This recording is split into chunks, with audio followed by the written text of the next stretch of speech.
Hi friends, బృందావనానికి స్వాగతం. ఈ వీడియోలో ఉత్తరాఖండ్లో ఉన్న ధారీదేవి గుడి చూపిస్తున్నాను. మేమందరం ఉదయాన్నే అల్పాహారం చేసి ప్రయాణం మొదలుపెట్టాం. చాలా సరదాగా సాగింది. ధారీదేవి ఆలయం భారతదేశంలోని ఉత్తరాఖండ్లోని గల్వాల్ ప్రాంతంలో శ్రీనగర్, రుద్రప్రయాగ, అల్కానంద నది ఒడ్డున ఉన్న హిందూ దేవాలయం. బద్రీనాథ్ నుండి సుమారు 180 కిలోమీటర్ల దూరంలో ఈ ధారీదేవి ఆలయం ఉంది. ఇక్కడ ఒక గంగా నది మధ్యలో రిజర్వాయర్ లాగా కట్టారు. ఆ రిజర్వాయర్ మధ్యలో గుడి ఉంది. అక్కడికి బ్రిడ్జి రూపంలో వెళ్ళాలి. బ్రిడ్జిలో ధారీదేవి, జయమా ధారీదేవి. రండి, ఆలయ ప్రవేశ మార్గంలో నుంచి లోపలికి వెళదాం. ఈ విధంగా ఇక్కడ ర్యాంపు దిగి ఈ విధంగా వచ్చాం. చాలా కొంచెం దగ్గరికి వచ్చేసాం. ఇంకొంచెం ముందుకెళ్ళాలి. అదిగో మందిరం.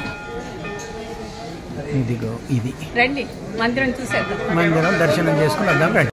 మొత్తం వ్యూ రిజర్వాయరు, గంగా నదిని ఆపారు.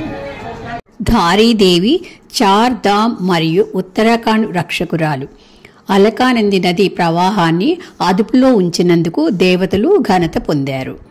ధారీదేవి టెంపుల్కి ఈ విధంగా కిందకి రిజర్వాయర్ మధ్యలోకి వెళ్ళాలి.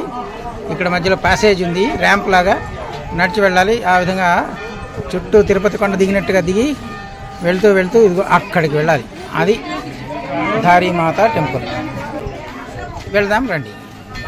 బస్సు గుడి నుండి చాలా దూరంగా ఆపారు. ఆ దూరాన్ని ఇంకా నది లోపలికి చాలా దూరం ఉందని నేను నడవలేనని భయపడ్డాను. ఇక్కడ జూలా కూడా ఉంది. జూలా బ్రిడ్జ్, హ్యాంగింగ్ బ్రిడ్జ్. అవతల ఒడ్డు నుంచి యువతల ఒడ్డుకు రావడానికి సాధారణ ప్రజలు.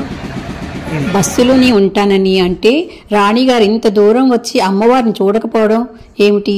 ఆ అమ్మవారే నడిపిస్తుంది రండి అన్నారు. పౌరాణిక కథనం ప్రకారం ఒకసారి ఒక ఆలయం వరదలో కొట్టుకుపోయి ధరో గ్రామం సమీపంలోని ఒక బండరాయికి ధారీదేవి విగ్రహం చిక్కుకుంది. గ్రామస్తులు విగ్రహం యొక్క రోదనని విని ఒక దైవిక స్వరం అక్కడ విగ్రహాన్ని ప్రతిష్ఠించమని ఆదేశించడం వల్ల ఈ గుడి వెలిసింది అంటారు. గర్భగుడిలో అమ్మవారి పై సగభాగం మాత్రమే ఉంటుంది. విగ్రహం కింది భాగం ఖాళీ మట్లో ఉంది. అమ్మవారిని చూశాక మనస్సు ఆనందంతో పులకించిపోయింది. నడవగలవు అని ధైర్యం చెప్పిన రాణిగారికి నా నమస్సుమాంజలులు.